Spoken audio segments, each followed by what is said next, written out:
Well, on today's show, I have singer-songwriter Trevor Drury, and we're going to be talking about his EP, Alice, It's All in Your Head, which is actually getting a lot of really good buzz. He's got some videos from a couple of the songs from that we're going to talk about, and if we have enough time, he might share some stories of the fashion runways of Europe. So welcome to the show, Trevor. Well, thanks for having me. It's a pleasure to be here. Well, it's been fun watching your videos and doing some research on you. I really want to get into this EP, but to get our viewers, listeners up to speed, tell us a little bit about, you're born in San Diego and you're living in London right now? I'm not in London anymore, actually. I just moved back to San Diego. I was there for about a year doing a school program and playing some shows, but my visa ran out, so it made more sense for me to kind of come back here and pursue some shows in the States. Okay, I hear you. Well, and here I was so impressed, thinking you got up at midnight from London to call into the show. But hey, but what I think is cool about your music, it really sounds like you've incorporated a lot of your world travel. It sounds like you've traveled for modeling, and that you just have, I don't know, kind of a pop sophistication. I know you consider yourself kind of alt pop. Is that how your genre that you kind of narrow it down to? Yeah, I think so, and I think I have kind of had to narrow it down. When I first started writing, I didn't really know what style it was, and it changed a lot when I got into the studio and started working with producers and my team that I've got right now. It sort of morphed into this more edgier, darker sort of type of pop, and a lot of people that have heard it, they think everyone kind of has their own opinion of what it is, but I think for me it's sort of an alternative pop with a lot of influence from indie bands and things in that sort of realm. So yeah, I'd say alt pop. Pretty. Well, you're yeah. I think alt pop is a great way to describe it. Your current single, Chapter 4, it has a really cool arrangement to it. It starts out very sparse and almost kind of dreamlike. What influenced that? It's just like it sounds like a very kind of haunting, really stays with you kind of track. Yeah, it kind of blew me away too when I heard it when it was finished. Because all these songs start out on piano for me, so they're always these sort of acoustic versions. And when I get into the studio, I think how that kind of came about is that for me the song was about the feeling of knowing that your life is going in a different direction, and coming to terms with that new direction, even if you're ready for it or if you're not ready for it, it's going to happen because life is like that. And so I wanted to create a song that not only told the story through lyrics, but I think that a key part of storytelling is also telling the story through how you layer the arrangement. And if the arrangement and the lyrics, if all of those are correctly layered, then you can tell the story, but you can also tell the feeling of the story. And that's what I was trying to do with Chapter 4. Well, it sounds like you had some really cool people in the studio helping you bring, your songs and your vision to life. Alice, It's All in Your Head, you recorded that at Shorefire Studios in New Jersey with Mark Swirsky, who is, a big Grammy Award winner, and you also had Mark Needham helping with your final mix.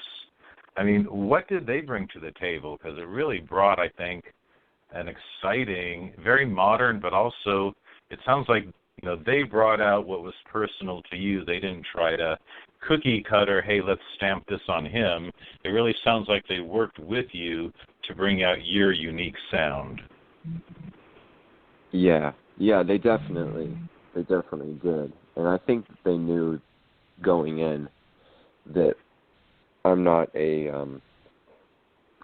cookie cutter type of artist, and I can't even really create stuff like that. If it's too cookie cutter, I'm really kind of in a way repulsed by creating something so cookie cutter, and they knew that about me, and they really focused on sort of honing into what I was as an artist and a musician, but also what they could see for me. And every song that we would record, we would go in with, I would have a session with my producer beforehand on Skype, and we'd sort of go over the song and what it means, what it is supposed to feel like, how it's supposed to sound like. And once I'm in the studio, it's my favorite part, being in the studio, because it's really like painting with sound. And you get in there with a bunch of people that are all working towards the same goal of creating your vision, and everyone has a unique and integral part to accomplishing that. And I was lucky that they saw something within me and sort of listened to what I wanted to do, but I also listened to advice they had. And when you do that, then you get these really great songs. And you also a blast. you've been yeah, and that really shows. And you've been playing piano for a lot of your life. Did you bring a lot of that to the studio? Do you play piano on many of the tracks?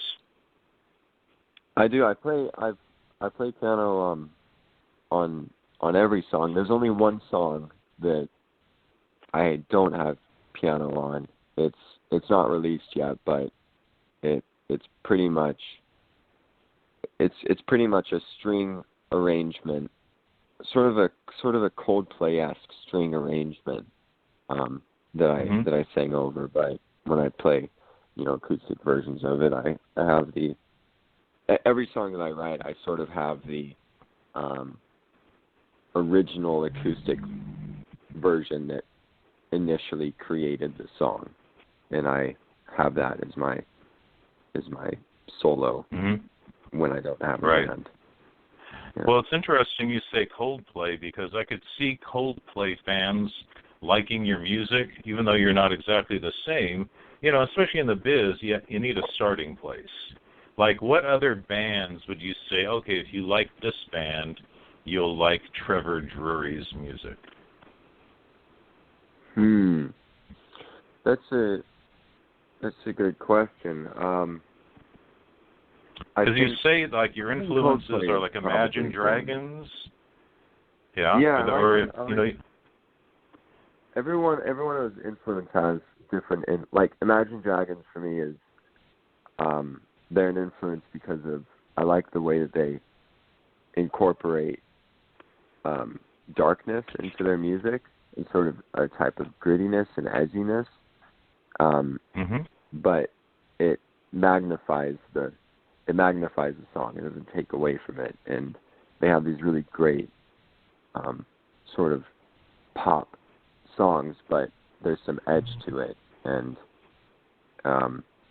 so each artist, each band that I'm into at the time gives me a specific type of inspiration for what I'm writing at the time. But sort of, I think Radiohead is probably a core inspiration for me.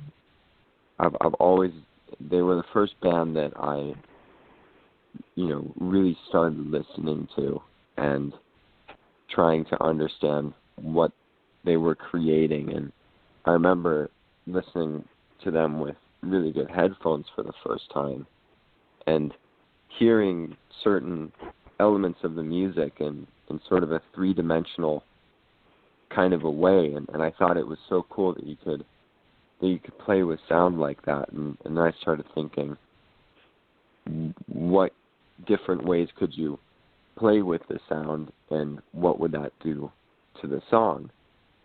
And that's always kind of been my core inspiration, is I like to create things that you can listen to more than once, and if you get something, if you hear something different, the next time around, you can get a different appreciation for the song. And that's how I listen to music, and I just want to, I like creating things that I like listening to. Well, that's great. Well, one thing I'm wondering is, would Radiohead be like your top choice? Like if you could open, on a big tour for any band, who would be your dream band to open for? Oh man, that is a heck of a question. I think it would be insane to. I think it'd be insane to open for Radiohead. But I think experience-wise, I haven't thought about it too much, but I really enjoy James Bay and Tom Odell. Both are pretty big influences for people around my age that have done it. I think it would be cool to. Now, what is your age? Because you seem very young in your pictures. How old are you, Trevor? I just turned 24 the 30th of July. Oh my God! Well, yeah. Happy recent birthday. But see, and you're very accomplished for being so young. But even at this age, you still have the chance to develop your signature sound even more. Do you feel like you have a signature sound yet? Are you moving towards one? Do you think you're experimenting still? I mean, where are you at there with your sound? I think the sound is I think the signature sound is kind of fragmented. Like there's a signature sound for the production and for the songs that I record in the studio. There's a sort of cohesiveness there that when I hear a song, I can understand, that's the elements of Trevor Drury that I'm hearing. And that's cool to kind of come to terms with. And then I also have a signature sound for when I'm playing acoustically. I think that's one that really sticks out and I understand pretty well because it's the most intimate, and when I'm just playing by myself, I have more opportunities to play acoustically than I do with a band. And so I think there's kind of two separate sounds, and right now I'm trying to figure out how to bring those differences together and try and create or discover a one signature sound for me. So it's a little bit of both. Sure. Discovering it, but I have to a little bit of both too. Sure. Yeah. Well, it's interesting nowadays with musicians, actors, just people in the media. They all want to be very Instagram ready. They want to, I think, have your background, in modeling. You've kind of done it in reverse. You positioned your image out there and then introduced the music. But with all your musical influences, I want to know, how has modeling, and not just modeling, but the people you've met through modeling, influenced you as a performer and a singer? Because, you've worked with Tom Ford, some pretty heavyweight people. You've traveled, for that kind of work. How did that experience, when you brought all that back home, how did that influence you as an artist? I think that the way that modeling influenced the music was it definitely influenced the music, but it wasn't really because of modeling for the sake of modeling. I think it was the traveling and the missing family and missing people that are close to me, kind of being thrown into the unknown with I'm never been to Paris before. Now I'm flying over there, and I'm going to be staying with people I've never met, and meeting an agency I've never met, and going to castings with people I've never met.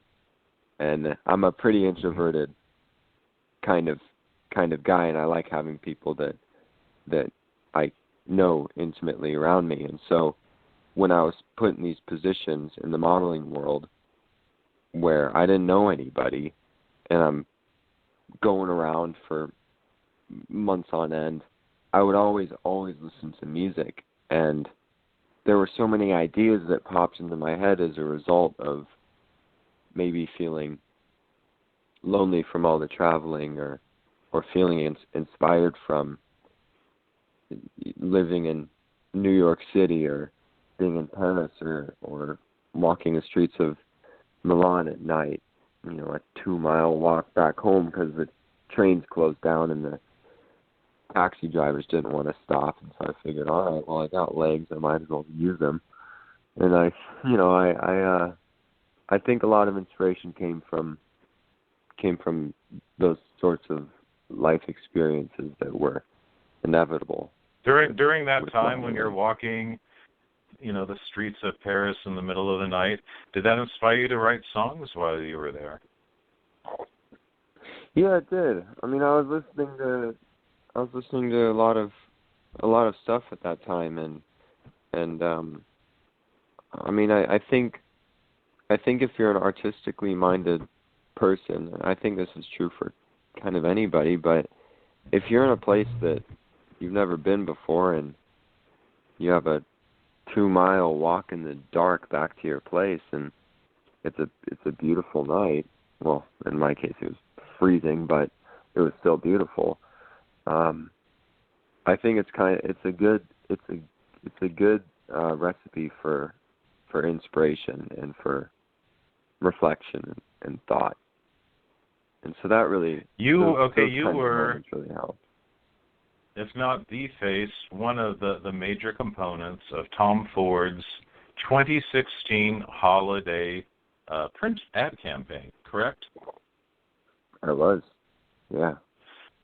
So what was the best advice Tom Ford gave you, just to be successful in general? Well, I think try not to trip is pretty good advice when you're going down the runway.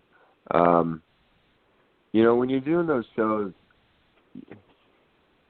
you do get to meet the designers, but you don't really get to have too much conversation with them because there's so many people. I did get to meet people in the audience after.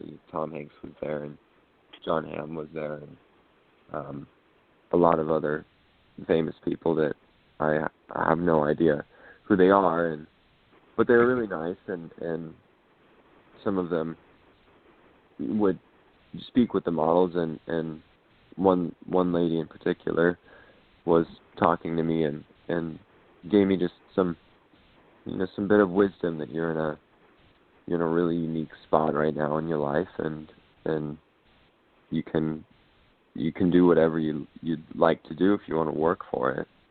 And so I think most of the advice I got was sort of from the people at the show. I mean, I did speak to Mr. Ford for a little bit, but I don't think I got necessarily advice, I would say. Well, he's a filmmaker as well. Do you feel like do you have? I mean, do you have him in your speed dial? Could you call him up and say, "Hey, Tom Ford, I want you to direct my next music video"?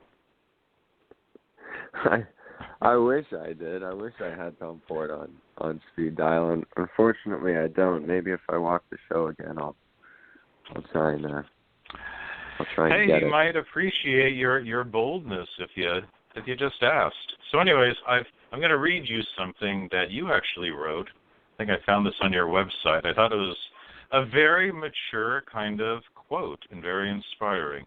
You said, Okay. "I hope that my music becomes part of someone's life soundtrack. To write something that inspires another, that gets them through the day, that is unique to them, something they can rely on, something that transcends me. That's where the art is."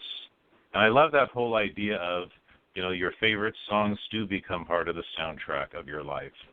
Which begs the question, Trevor, what are the songs that you cherish? What's the soundtrack of your life, the songs that your favorite artists have done?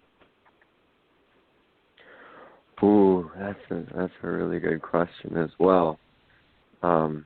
See, when you make a bold statement like that, you got to be ready. I know, you got to have something to back it up with, right?